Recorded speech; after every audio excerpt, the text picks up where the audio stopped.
It wasn't meant to be overheard. A quiet exchange, a fleeting question, yet what young Prince George said to his mother sent a ripple through the very core of the monarchy. Catherine, Princess of Wales, didn't just pause, she froze. And in that moment, something unspoken but deeply unsettling about King Charles III began to surface. Before we go deeper into what this really means for the royal family, make sure to subscribe so you don't miss a single update. It started as something almost forgettable, a child's quiet curiosity, the kind of question that would normally dissolve into the background noise of palace life. But this was different. George did not hesitate, did not stumble, did not ask with the innocence that usually shields children from the weight of royal expectation.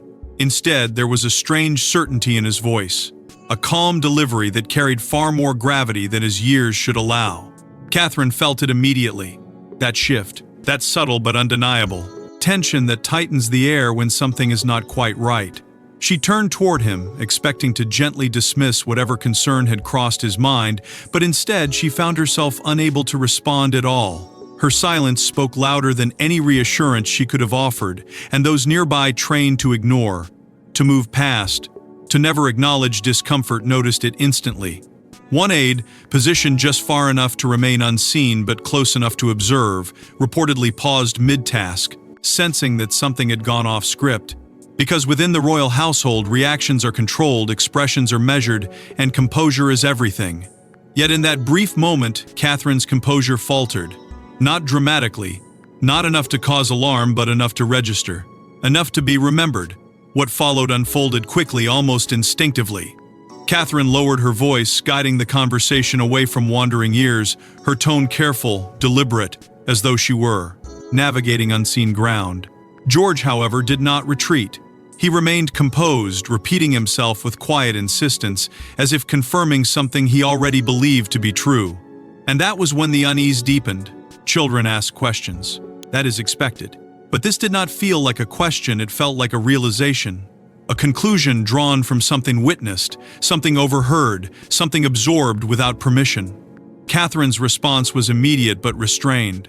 She ended the exchange without explanation, her words gentle yet final, creating a boundary that George, surprisingly, did not challenge. And that in itself raised even more questions.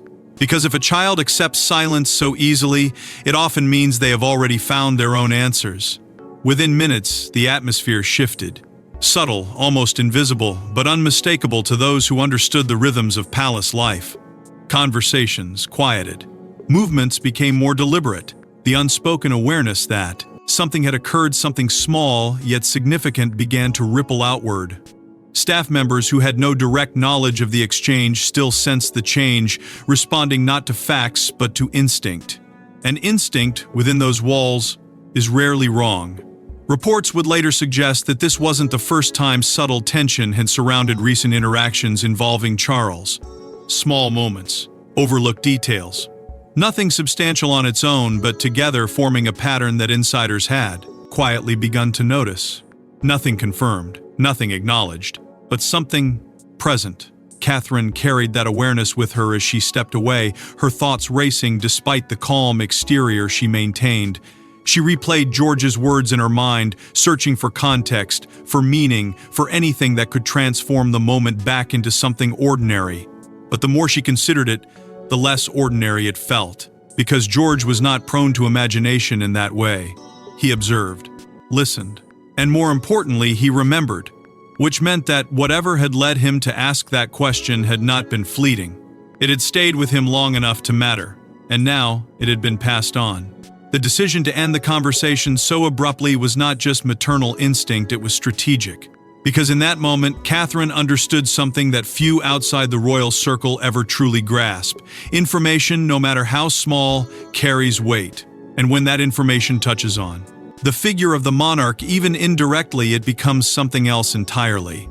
Something dangerous. Not because of what it is, but because of what it could become. That is why the exchange was contained so quickly, why the tone shifted, why the silence that followed felt heavier than the words themselves. Because silence in this context is not absence, it is control.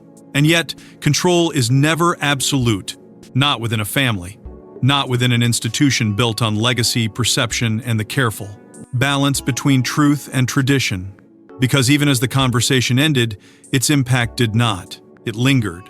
In Catherine's expression, in the subtle alertness of the staff, in the quiet awareness that something had crossed an invisible line, and perhaps most unsettling of all, in the realization that whatever George had seen or heard was not something that could simply be dismissed or forgotten. Because the question itself was only the beginning. The real weight lay in what it implied. In what it suggested about moments that were never meant to be observed, conversations never meant to be overheard, truths never meant to surface, especially not through the voice of a child.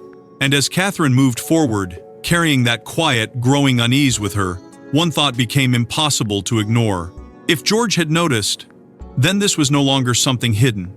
But what could a child possibly know that would shake the future queen so profoundly? It wasn't the words alone, it was how he said them, calm, certain, almost rehearsed. The kind of question no child should ever think to ask about a reigning monarch. And yet, George did. And Catherine knew instantly this wasn't imagination. What lingered in the air after his voice faded was not confusion, but weight and unsettling clarity that pressed down on the moment and refused to lift. Catherine, Princess of Wales, had heard countless questions from her children before, innocent curiosities shaped by a life lived within extraordinary walls. But this was different. This carried structure, intention. It felt less like curiosity and more like something carefully pieced together from observation, from memory, from fragments that should never have been available to him in the first place. And as she looked at Prince George, she realized that whatever had led him here had already taken root.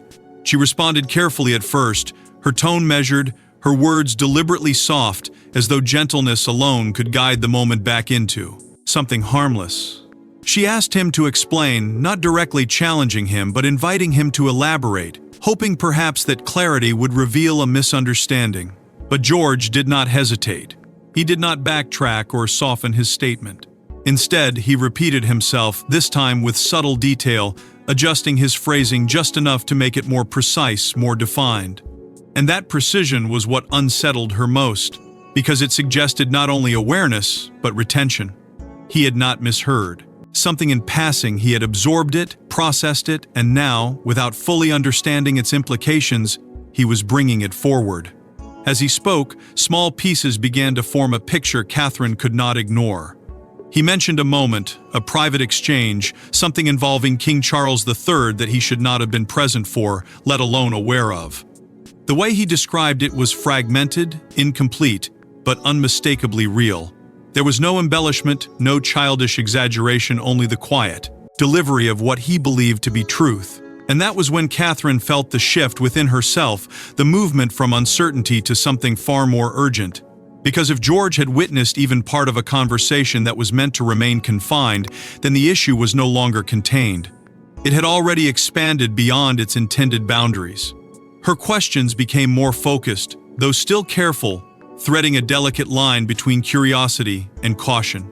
She asked where he had been, who else was present, what exactly he had heard. Each answer added another layer, not enough to form a complete picture, but enough to confirm that this was not accidental. There had been a moment unguarded, perhaps overlooked, where something had been said within earshot of a child who was never meant to carry it forward. And now, that moment had resurfaced in the most unexpected way, through a voice too young to fully understand its significance, yet perceptive enough to recognize its importance. The realization struck quietly but with undeniable force. This could not remain within the comfort of maternal reassurance. This was not something that could be dismissed, redirected, or quietly forgotten. Because what George had revealed, even in fragments, suggested a breach not of protocol alone, but of something deeper. Something tied to the careful control of information that defines the stability of the monarchy itself. Catherine felt it then, the growing awareness that this moment, however small it appeared, carried consequences that extended far beyond the room they stood in. She ended the conversation with care, her voice steady despite the tension beneath it, guiding George away from the subject without allowing him to sense the weight of what he had just shared. But internally, the shift was complete. What had begun as confusion had transformed into something far more serious, something that demanded attention, discretion, and above all, action. Because in that instant, Catherine understood that this was no longer just about what had been said. It was about what it meant, about what it revealed, and about what might already be unfolding beyond her immediate reach. Because if George had heard it, then others might have too. Behind closed doors, within the guarded halls of royal estates, moments happen that never reach the public. But sometimes, they don't stay buried. What George described pointed to one such moment, one that involved King Charles III in a way no one was prepared to confront. The fragments he offered were not dramatic on their own. There was no raised voice, no obvious conflict, nothing that would immediately signal a crisis to an outside observer. And yet, it was precisely that quiet, controlled nature that made it so unsettling.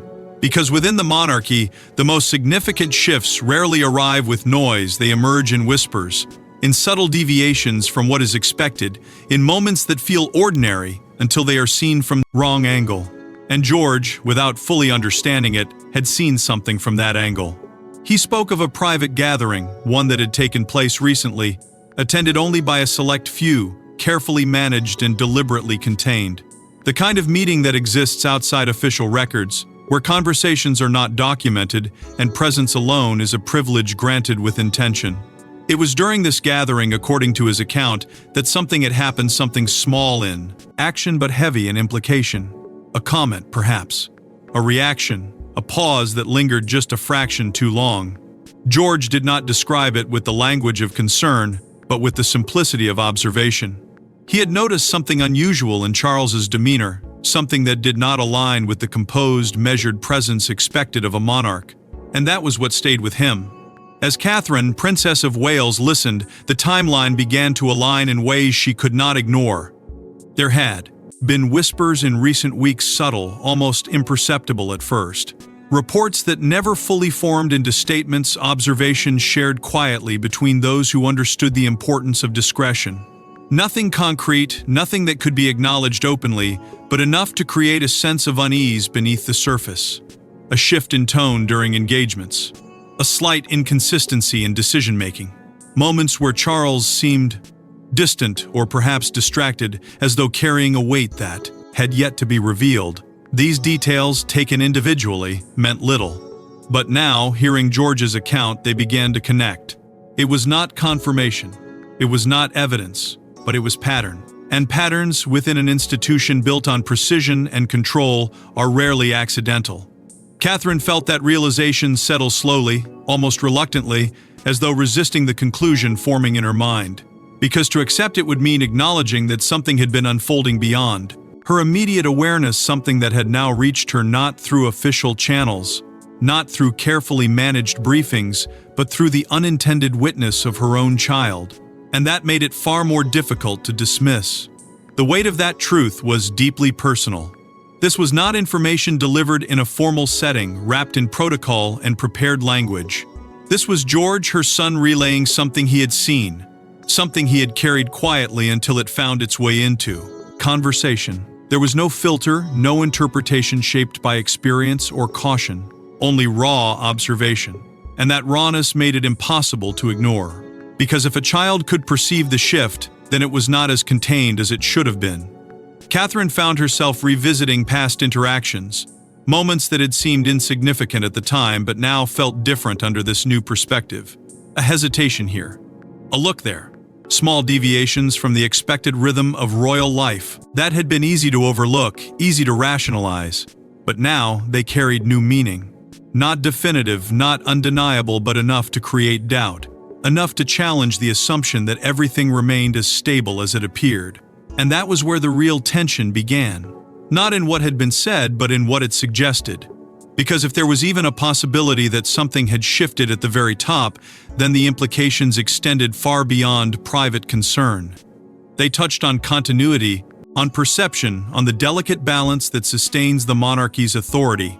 Catherine understood that instinctively. She did not need confirmation to feel the gravity of it. She only needed to recognize the potential. And suddenly, this wasn't just a family matter, it was a question of the crown itself. She didn't raise her voice. She didn't call for help. But everything about Catherine, Princess of Wales, changed in that moment. The composure, the control, it slipped, just enough for those closest to notice. because she understood something chilling. This could not be ignored. The shift wasn't loud, wasn't dramatic, but it was undeniable. A quiet withdrawal, almost instinctive, as though her mind needed distance before it could fully process what had just unfolded. She stepped away not out of panic, but out of necessity, carrying with her a silence that felt heavier than anything that had been said. Those who observed her closely would later recall the subtle difference, the stillness in her expression, the faint absence of her usual certainty. Not enough to raise alarm, but enough to be remembered. Enough to suggest that something had unsettled her in a way that went beyond ordinary concern. There were whispers, of course. There are always whispers within palace walls. Aides trained to notice everything while acknowledging nothing, reportedly exchanged brief, cautious glances, each aware that something had shifted but unwilling to define it. Catherine's presence, usually steady and reassuring, now carried a tension that could not be easily concealed. Her complexion, it was said, appeared slightly drained, her focus momentarily fractured. Yet even in that state, her instincts remained intact. The first thought that anchored her was not of protocol, not of reputation, but of protection, of Prince George.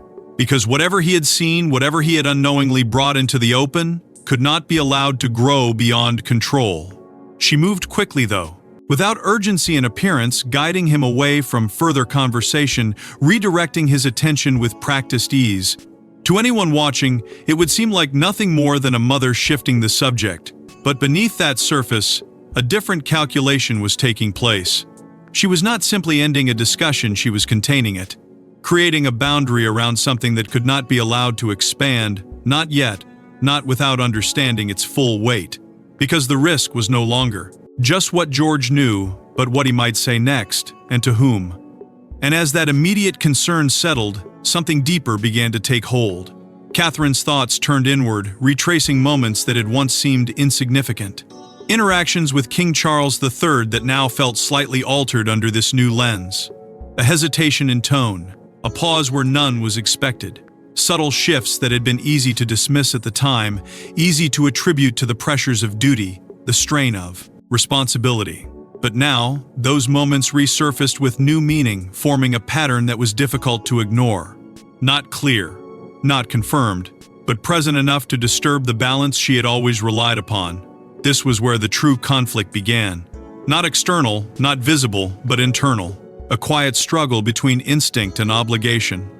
Between loyalty to the institution she had dedicated herself to upholding and responsibility to the truth that now pressed against that loyalty. Because acknowledging what she was beginning to suspect would mean stepping into territory that few ever willingly enter. It would mean questioning something that is rarely questioned even in private, and yet to ignore it, to dismiss it as coincidence or misunderstanding, felt equally impossible. The weight of that realization settled slowly, almost reluctantly. Catherine was not someone who acted impulsively. She measured, considered, understood the consequences of every move within a structure where even the smallest decision could ripple outward. But this was different. This was not a matter of timing or presentation. This was a matter of necessity. Because if there was even a possibility that something had shifted at the center of the monarchy, then silence was no longer a safe option. And that was when the next step became unavoidable. Not immediate, not spoken aloud, but forming with quiet certainty. She could not carry this alone. The implications were too significant, the uncertainty too great. There was only one person she could turn to, someone who would understand both the gravity of the situation and the delicate balance required to address it: Prince William. The decision did not arrive with clarity or relief, but with a steady, unavoidable pull. Because involving him would not simplify things. It would complicate them in ways that could not be when Catherine, Princess of Wales, finally spoke, she chose her words carefully. But even the most controlled explanation couldn't soften the impact. As Prince William listened, his expression hardened, not in disbelief, but in recognition. There was no interruption, no immediate response, only a silence that stretched longer than expected, heavy with something unspoken. Catherine had anticipated many reactions: concern, confusion, even dismissal, but not this. Not the quiet acceptance that settled across William's face as though he had been waiting, perhaps not for this exact revelation, but for something like it. And that was when the weight of the moment shifted again, deepening in a way Catherine had not prepared for. She repeated George's words with precision, careful not to distort them, careful not to add meaning where there was none. But meaning was already there. It didn't need interpretation. It lingered in the phrasing, in the clarity, in the way it aligned too closely with concerns that had never been fully voiced but never entirely dismissed either. William listened without interruption, his focus unwavering, absorbing each detail not as isolated information but as part of something larger. Because this was not the first time subtle questions had surfaced around King Charles III. Not the first time something had felt slightly off. There had been moments brief, almost imperceptible, that had raised quiet concern. Decisions that seemed delayed without explanation. Reactions that did not fully match the situation. Instances where clarity gave way to hesitation, where certainty appeared to flicker just long enough to be noticed. Nothing that could be openly challenged. Nothing that could be defined with confidence. But enough to create an undercurrent of unease that William, like others close to the center, had learned to acknowledge without confronting, until now. Because now the source was different. This was not observation filtered through experience or shaped by expectation. This was George, a child, unaware of the implications, untouched by the complexities of royal duty, yet somehow positioned at the edge of something that should have remained far beyond his reach. And that changed everything. Because if even he had begun to notice, then whatever had been quietly contained was no longer entirely controlled. The conversation that followed was not immediate in its direction. It moved carefully, deliberately, each word measured against its potential consequence. Catherine did not push for conclusions. William did not offer them. Instead, they circled. The same central question from different angles, each attempting to understand not just what had been said, but what it signified. Because this was not simply about a moment overheard, it was about a pattern that might be forming, a shift that could no longer be dismissed as isolated or incidental. And within that careful exchange, something else began to surface. A realization that had little to do with Charles directly, and everything to do with what lay ahead. Succession had always existed as a distant certainty, an inevitability understood but rarely felt. But now, that distance seemed to close, not dramatically, not abruptly, but with a quiet, steady pressure that neither of them could ignore. Because if questions were beginning to emerge, however small, however contained, then the future was no longer something that could remain abstract. William's focus shifted, subtly but unmistakably. Not away from the issue, but toward its implications. Toward George. Because in that moment, concern was no longer limited to what had been overheard, but extended to what it meant for his son's position within a system that demands both awareness and silence. George was not meant to carry this kind of knowledge. Not yet. Not like this. And the fact that he did, even in fragments, introduced a new layer of urgency that could not be ignored. The discussion did not reach a resolution. It was never going to. Not in a single conversation, not without more clarity than either of them possessed. But it did reach an understanding unspoken but firmly established. This was no longer something that could be quietly set aside. It required attention. Careful, controlled, but decisive attention. Because the cost of inaction, however uncertain, now felt greater than the risk of acknowledging what might be unfolding. And as that realization settled between them, the atmosphere shifted once more, not with panic, but with purpose. A quiet, measured readiness to face whatever came next, even without knowing exactly what that would be. Because the question had already been asked. The moment had already passed, and the implications were already in motion. Because this wasn't just about what George heard, it was about what it meant. Versed. But telling William would set off a chain reaction no one could contain. At first, nothing changed. No announcements. No visible disruption. But beneath the surface, the atmosphere shifted. Conversations became shorter, meetings more guarded, and within palace walls, a quiet tension began to spread. It was the kind of change that would go unnoticed by the public eye, carefully masked by routine appearances and controlled messaging, yet unmistakable to those who lived within that world every day. The rhythm of palace life, once predictable, almost ritualistic, began to feel slightly off, as though something unseen had altered its pace. Those closest to the center could sense it not through direct instruction but through instinct, through the subtle cues that signal when normalcy is no longer entirely intact. Among senior members of the royal household, behavior shifted in ways that were difficult to define but impossible to ignore. Interactions became more deliberate, less spontaneous. Words were chosen with greater care, as though every conversation carried a new, unspoken weight. Prince William, known for his steady composure, reportedly grew more measured in his engagements behind closed doors, his focus sharper, his presence more controlled. Catherine, Princess of Wales, too, maintained her outward calm, but those who observed closely noted a subtle change and increased attentiveness, a heightened awareness that suggested her thoughts were rarely far from the concern that had quietly taken hold. At the center of it all was King Charles III, though not in any way that could be openly acknowledged. His schedule, once carefully balanced between duty and visibility, began to tighten. Appearances were adjusted, timelines refined, access subtly restricted. Nothing that would raise immediate suspicion, nothing that could not be explained by the natural demands of his position. And yet, the pattern was there. Meetings that once included broader participation became more exclusive. Discussions that would typically involve multiple perspectives were now contained within smaller, more controlled circles. It was not isolation, but it was not openness either. Aides, ever attuned to the shifting dynamics of the institution, responded accordingly. Instructions were not issued loudly or formally, but they were understood. Conversations were to remain limited. Observations were not to be shared beyond necessity. The flow of information, always carefully managed, became even more refined, as though an invisible boundary had been drawn around certain topics.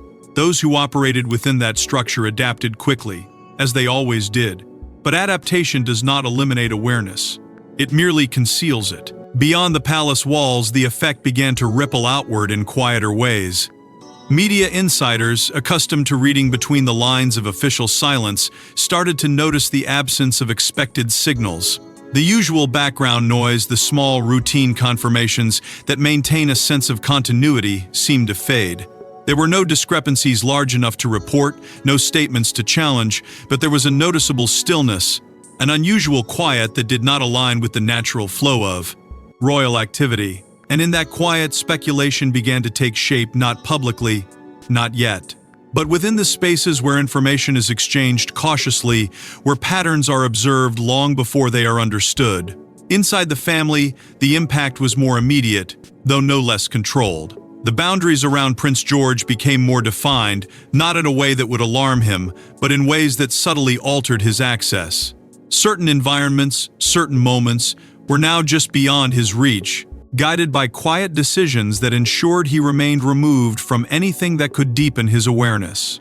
It was protection, carefully executed, designed to preserve his position as a child within a structure that demands far more than childhood allows. And yet, even that protection carried its own tension because it acknowledged something without ever naming it. The silence held. No confirmations, no denials, no visible fracture in the carefully maintained image of stability. But silence, in this context, was not empty. It was filled with unspoken understanding, with questions that had no immediate answers, with a growing awareness that something had shifted in a way that could not easily be reversed. Each passing day reinforced that sense not through action, but through restraint, through the careful avoidance of anything that might bring the underlying tension into the open. And yet, the silence only made one thing louder: the truth waiting beneath it. Secrets in the monarchy are carefully managed but rarely permanent. And now the fear wasn't just what Prince George knew. It was what might happen if his words ever reached beyond those palace walls. Because within an institution built on discretion, even the smallest fragment of truth once released can take on a life of its own. It doesn't need confirmation. It doesn't need detail. It only needs direction. And once it begins to move, it cannot be easily contained. That was the reality quietly settling over Catherine, Princess of Wales, and Prince William, as the weight of the situation evolved from private concern into something far more precarious. The palace had always operated on a delicate understanding that information flows, but only in controlled channels. Staff are trained not just in service, but in silence. Yet silence is not absence, it is pressure. And pressure, over time, finds release. Catherine understood this instinctively. It wasn't just about what George had heard, it was about who else might. have been near that moment who else might have noticed something, however small, and carried it forward in quiet conversation, a passing remark, a subtle observation. The kind of detail that seems insignificant until it is repeated, reshaped, and eventually recognized as part of a larger narrative. That was where the real danger began to take form. Not in a single revelation, but in fragments. Because fragments are harder to trace, harder to deny. And once they begin to align, they create something far more powerful than a direct statement. They create suspicion. Within the palace, there were already signs of that shift. Conversations between aides, once routine, had become more guarded. Words were chosen more carefully, pauses extended just long enough to suggest hesitation. No one was speaking openly, but the awareness was there, moving quietly beneath the surface. Beyond those walls, the risk expanded further. Media circles, always alert to the slightest disruption in royal rhythm, had begun to sense the absence of normal signals. It wasn't what was being said, it was what wasn't. The lack of expected confirmations, the subtle inconsistencies in timing, the quiet withdrawal from certain patterns that had once been reliable. These were the kinds of details that rarely make headlines on their own, but collectively, they form a question. And questions, once formed, demand answers. Catherine felt that urgency growing, not as panic, but as a steady, pressing need for control. Every moment that passed without clarity increased the risk, not just of exposure, but of misinterpretation. Because once a narrative begins outside the palace, it is no longer guided by those within it. It becomes shaped by speculation, by assumption, by voices that operate without the constraints of duty or discretion. And that was a risk she could not accept. Not when the stakes extended beyond personal concern to something far more significant. William, too, recognized the narrowing path ahead. The options were limited, each carrying its own consequence. To remain silent was to allow uncertainty to grow unchecked. To act too quickly was to risk drawing attention to something that might otherwise remain contained. It was a balance, fragile, precise, and increasingly difficult to maintain. And within that balance, a new possibility began to emerge.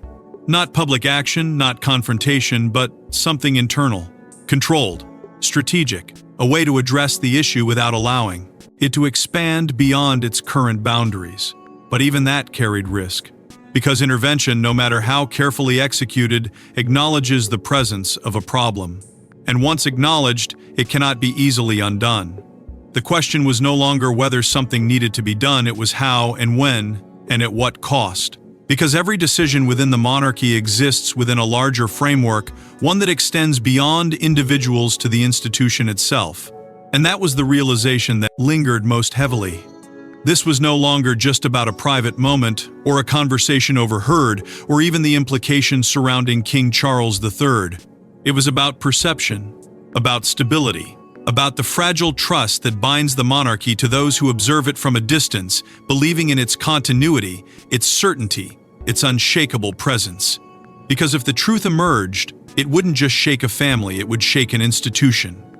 In the end, nothing was announced. No statements were made, but something had shifted irreversibly. A single question from a child had forced the future of the monarchy into sharp, uncomfortable focus.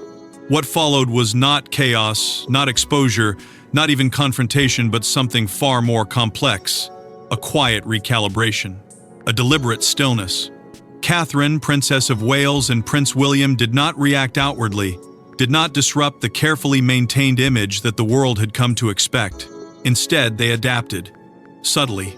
Movement, every interaction now carried a heightened awareness, as though they were navigating a reality that had shifted just enough to demand constant attention.